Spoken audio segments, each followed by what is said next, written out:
दोस्तों, राजस्थान की 16वीं विधानसभा का आज बजट सत्र की शुरुआत राज्यपाल के अभिभाषण से हो गई है। यह सत्र 40 दिन तक चलेगा। सत्र के पहले दिन बामणवास से कांग्रेस विधायक इंदिरा मीणा समरावता कांड की न्यायिक जांच की मांग लिखी टी-शर्ट पहनकर विधानसभा पहुंची। इससे पहले गुरुवार को इंदिरा मीणा ने एसडीएम को थप्पड़ मारने निर्दलीय उम्मीदवार नरेश मीणा से जेल में मुलाकात भी की थी, जहां उन्होंने समरावता की तुलना मणिपुर हिंसा से की थी। इंदिरा ने कहा था कि समरावता कांड मणिपुर हिंसा से कम नहीं है। मणिपुर में जिस तरह से हिंसक घटना हुई, उससे भी ज्यादा बर्बरता पुलिस ने समरावता में की है। यही नहीं, गिरफ्तार किए गए लोगों को थाने में इतना मारा कि उनके हाथ पैर टूट गए। बामणवास विधायक इंदिरा मीणा गुरुवार को टोंक जेल में बंद नरेश मीणा से मिली थी।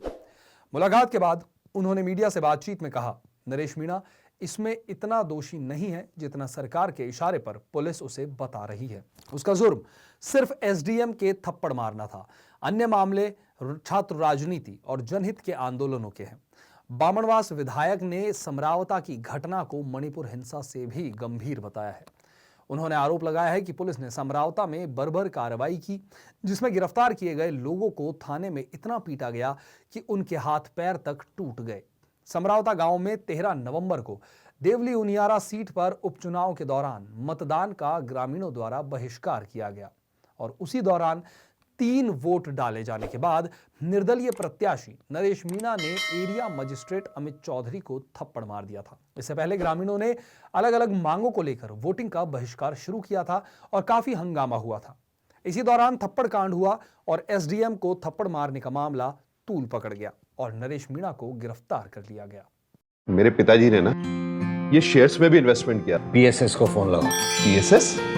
ये आपके फिजिकल शेयर्स को डिजिटल करते हैं। PSS physical share solution. जैसा नाम वैसा काम। देखिए, जिस तरीके से पूरे राजस्थान के अंदर एक बहुत बड़ा प्रकरण समरावता कांड हुआ और पूरे देश ने इसको देखा। उसके बाद मैं पिछली बार भी आई थी मिलने, इन लोगों ने मिलने नहीं दिया पिछली बार मुझे, और अब दोबारा से क्योंकि हमारा सत्र चलने वाला है, कल से हमारा विधानसभा सत्र चलेगा और जिस तरीके से हमने सवाल भी लगाए हैं कि समरावता कांड के अंदर आप लोगों ने क्या किया क्या नहीं किया, उसके बारे में हम कल बात करेंगे। कल से हमारी जो प्लानिंग होगी वो पूरी तैयारी के साथ में, और आज मैंने नरेश मीणा से बात करने का इसलिए यहाँ निर्णय किया कि क्या क्या घटनाएं वहाँ पर हुई और कुछ चीज़ें ऐसी भी हो सकती है जो कि हमें हमारी नॉलेज में नहीं हो बाहर, तो इसलिए मैं यहाँ आज मिलने का मैंने इनसे विचार किया। और सबसे महत्वपूर्ण चीज़ है कि जिस तरीके से बंद रखा जा रहा है, जिस तरीके से जमानत नहीं हो रही है, मैं तो इसको आम एक निर्दलीय प्रत्याशी के रूप में नहीं, एक समाज का एक व्यक्ति है और एक आम आदमी के तौर पर भी हम इसको देखें तो एक थप्पड़ वाले कांड में इतना बड़ा सजा और इतने टाइम तक बंद रखना, ये मैं समझती हूँ कि जायज़ नहीं है।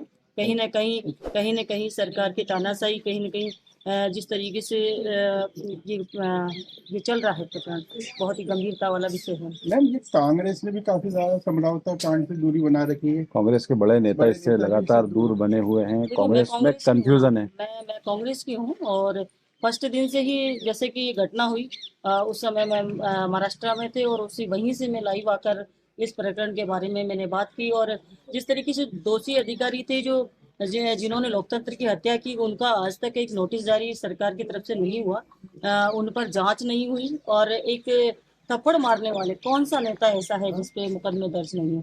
बहुत सारे हमारे विधानसभा के अंदर भी सैकड़ों मुकदमे दर्ज है बहुत सारे नेताओं पर, विधायकों के ऊपर, तो इतनी बड़ी सजा नहीं बनती है नरेश मीणा की। क्या नेता प्रतिपक्ष सीताराम जूली भी इस मुद्दे को उठाएंगे? क्यों नहीं उठाएंगे? सब लोग हम इस मुद्दे पे इस मुद्दे को सीरियस है हम लेकर, लेकिन सरकार जिनके लगती नहीं है, जो सरकार इन चीजों को मानती नहीं है, जो जनता की परवाह नहीं करती, उस सरकार के ऊपर जूं तक नहीं रहेंगी इस मुद्दे को लेकर। कितने लोगों का नुकसान हुआ, कितने लोगों की गाड़ियां भी जलाई गई, और वो जनहानि वो बच गया। थोड़ा सा मैटर की जनहानि नहीं हो पाई। तालाब के अंदर कितने सारे बालक वहां पर कूद गए, आग उन्होंने लगा दी। पुलिस ने जो कांड किया वो सारा का सारा रफा दफा कर दिया गया और नरेश मीणा के ऊपर लगाए गए आरोप सारे के सारे, जबकि ये सारे सबको पता है कि नरेश मीणा एक थप्पड़ मारने का मुलजिम है। और उससे बड़ा मुलजिम एसडीएम भी है जिसने लोकतंत्र की हत्या करी, उससे बड़े कलेक्टर भी जिसने ये व्यवस्थाएं नहीं संभाली, वो सब लोग इसमें शामिल हैं। नरेश मीणा जी क्या बात हुई अंदर? देखिए, जो घटना के बारे में हमारी बात हुई है कि घटना में और कोई क्या चीजें हैं तुम्हारे पास, ये जिस तरीके से तुम्हारी जमानत नहीं हो रही है, तो प्रकरण कौन से हैं? छात्र राजनीति के प्रकरण सारे के सारे उन्होंने बताए कि मेरे छात्र राजनीति के प्रकरण हैं, या जो एक का ये एक जो नेता होता है, जो पॉलिटिशियन होता है, उसके ऊपर जिस तरीके के रास्ता रोकने, थोड़ा बहुत जो भी आंदोलन करने वाले, वो वाले मैटर हैं। और उन मैटरों में इतना सजा नहीं बनती है जिस तरीके से किया जा रहा है। विधानसभा घेराव की चेतावनी 25 तारीख को दी बिल्कुल, हुई है। सारा बहुत जो पूरा राजस्थान इस बात को लेकर बहुत सीरियस है, और पूरा समाज भी इस चीज को लेकर बहुत मतलब अग्रेसिव है। आज हम सब लोग देख रहे हैं कि 25 तारीख की जो वो है, उसके अंदर काफी लोगों की तरफ से मेरे पास मैसेज आ रहे हैं, बहुत अधिक संख्या में लोग पहुंचने की उम्मीद है वहाँ पर। देखिए, विधानसभा सत्र चलने वाला है और जो प्रभारी मंत्री जिले के रहे हमारे ऊर्जा मंत्री हीरालाल नागर, वो कहते हैं कि हम कांग्रेस को बोलने नहीं देंगे। कांग्रेस कहती है हम उनको घेरेंगे, वो कहते हैं हम बोलने नहीं देंगे। देखिए, नागर की बात छोड़िए आप, सीएम, यहाँ तक कि सीएम को लेकर के एक भी मंत्री इनका ऐसा नहीं है जिनसे सवालों के जवाब लग सके। हमारे सवालों के जवाब तक नहीं दे पाएंगे ये लोग। और घेरने के लिए आप ये मानिए कि ये क्या बोलेंगे कि विपक्ष को नहीं बोलने देंगे। इन्होंने किया क्या है 1 साल के अंदर? इन्होंने कोई भी ऐसा काम किया हो, हमने जो काम किए उनके उद्घाटन वगैरह ये लोग करते फिर रहे हैं। इन्होंने एक काम नहीं किया। इन्होंने जो फर्स्ट बजट में जो इन्होंने किया, 100 दिन की कार्य योजना बनाई, उसको अभी तक चस्पा नहीं किया। अब तक इन्होंने कुछ किया ही नहीं, तो क्या नहीं बोलने देंगे? बोलने के लिए हमारे पास बहुत सारे मुद्दे हैं, और वो तो सदन चलेगा तब पता चलेगा आप लोगों को। सरकार के एक बड़े मंत्री हैं किरोड़ीलाल मीणा, उन्होंने अनुमति मांगी है अनुपस्थित रहने के लिए विधानसभा से, किस तरीके देखते हैं? देखिए, अब ये किरोड़ीलाल मीणा जी हमारे समाज के भी एक बड़े लीडर हैं। तो हम लोग के भी एक सीनियर नेता हैं, जो कांग्रेस से संघर्ष किया, जो कांग्रेस के सामने जो खड़े रहे बीजेपी की तरफ से, वो माननीय किरोड़ीलाल जी थे। और आज जिस तरीके से उनको साइड लाइन कर रखा है, जिस तरीके से उनकी मानी नहीं जा रही, जिस तरीके से उनको इग्नोर किया जा रहा है, तो वो क्या करेंगे, क्या जवाब देंगे सरकार विधानसभा में बैठकर? तो इसलिए एब्सेंट रहने की अनुमति मांगेंगे। और ये सवाल आप भाजपा वालों से भी पूछो तो ज्यादा अच्छा रहेगा। क्या समझौता को लेकर हंगामा देखने को मिल सकता है बिल्कुल विधानसभा में? होगा। समझौता कांड बहुत बड़ा कांड है राजस्थान का। ये मणिपुर की घटनाओं से कम नहीं है ये, और ये इस पर सरकार चुप है। सरकार ने आज तक एक शब्द नहीं बोला, और सवाल भी लगाया हमने विधानसभा के अंदर। देखते हैं सवाल का जवाब देंगे, या फिर पहले के जो सवाल पेंडिंग चल रहे हैं उनकी तरफ पेंडिंग चलाएंगे। ये प्रशासनिक जांच चल रही है, एसटी आयोग जांच कर रहा है, लेकिन जो न्यायिक जांच की मांग है वो अभी तक प्रशासन ही कुछ गड़बड़ कर रहा है, तो उसमें प्रशासनिक जांच क्या करेगी? जब न्यायिक जांच की बात हो गई थी, उसके बाद में प्रशासनिक जांच इन लोगों ने करी है, प्रशासनिक जांच के लिए बोला है। प्रशासनिक जांच कोई बड़ा भाई छोटे भाई को नुकसान पहुंचा सकता है क्या?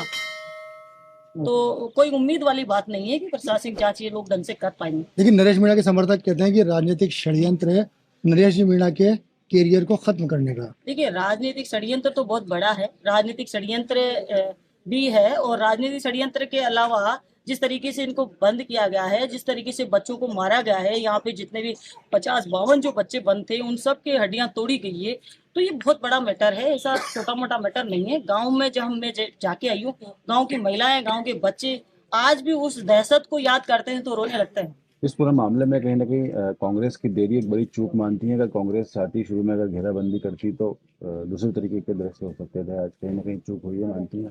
नहीं, चूक क्या विषय है? मैं खुद लगातार इस कांग्रेस के बड़े नेता बात कर रही हूं। इस पर बोलने से बचते रहे। सांसद नहीं आते हैं, नहीं पहुंचे। पूर्व डिप्टी सीएम सचिन पायलट यहाँ से हैं, सांसद वाली वो बात नहीं तो जाते सांसद हैं। महोदय कहेंगे, और सरकार के लेवल पे मैं भी कांग्रेस की हूँ, तो मैं तो मेरी बात कर रही हूँ, और लगातार इस प्रकरण में मैं बात करती आई हूँ, जैसे भी, और अब विधानसभा में भी देखने को मिलेगा आपको। अब घेरेंगे इस मुद्दे को लेकर कांग्रेस? बिल्कुल।